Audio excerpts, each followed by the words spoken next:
Hello বন্ধুরা, রানু কিচেনে তোমাদের সকলকে স্বাগত। আমার আজকের রেসিপি তোমাদের সঙ্গে শেয়ার করব চিকেন কষা, সঙ্গে থাকবে ছাতু ভরা লিট্টি। এই চিকেন কষা তৈরি করবার জন্য আমি এখানে নিয়ে নেব একদম ফ্রেশ তাজা চিকেন। দিয়ে দেবো 1 চামচ নুন, 1 চামচ হলুদ গুঁড়ো, 2 চামচের মতন সর্ষের তেল। এবার সব কিছু একসঙ্গে মেখে নেব।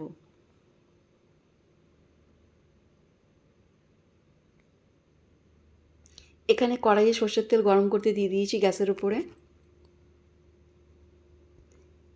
এবার চিকেনটা তেলটা গরম হলে পরে ভেজে নেব।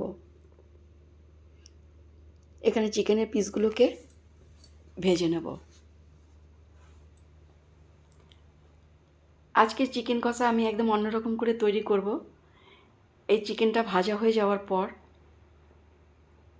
দেখো একদম লাল লাল করে ভেজে নিয়েছি। চিকেনটাকে ভেজে নিয়ে এখানেই দিয়ে দেবো পেঁয়াজ কুচি। এইভাবে তোমরা বন্ধুরা একবার ট্রাই করে দেখো, ভীষণ ভালো লাগবে।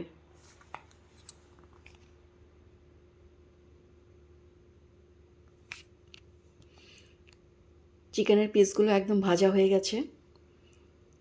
এবার এখানে দিয়ে দেবো 3টে পেঁয়াজ কুচি।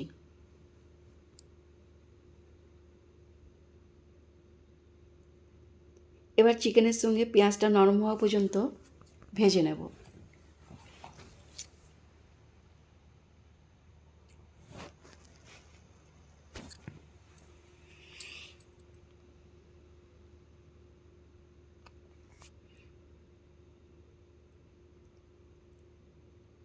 পেঁয়াজ অনেকটাই নরম হয়ে গেছে।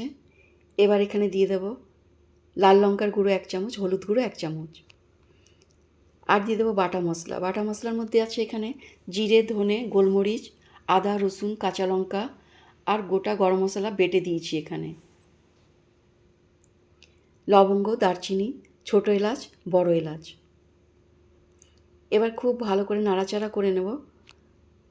চিকেনটাকে এবার কষিয়ে নেব। যতক্ষণ না তেল ছেড়ে দেয় চিকেনের থেকে, ততক্ষণ এখানে আমি কষাতে থাকবো। পেঁয়াজটা একদম গলে গেছে। এবার ঢেকে নিয়ে আমি 5 মিনিট মিডিয়াম আঁচে কষিয়ে নেব। চিকেন কষা ভাজা হয়ে গেছে। এবার এখানে আমি উষ্ণ গরম জল ঢেলে দেব।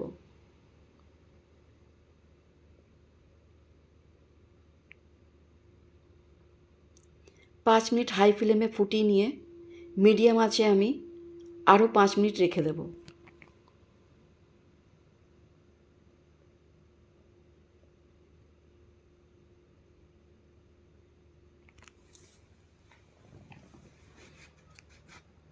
আমার আজকের রেসিপি চিকেন কষা একদম তৈরি হয়ে গেছে। আমি এবার সার্ভ করে নেব। বন্ধুরা, আমার আজকের রেসিপি তোমাদের কেমন লাগলো কমেন্টে জানাবে। যদি ভালো লেগে থাকে লাইক, শেয়ার। নতুন বন্ধুরা যারা সাবস্ক্রাইব এখনও আমাকে করনি, তারা সাবস্ক্রাইব করে আমার চ্যানেলের পাশে থাকবে। পরবর্তী ভিডিওতে আবার একটি নতুন রেসিপি নিয়ে তোমাদের সঙ্গে দেখা হবে। তোমরা সুস্থ থেকো, ভালো থেকো। বাই বাই বন্ধুরা।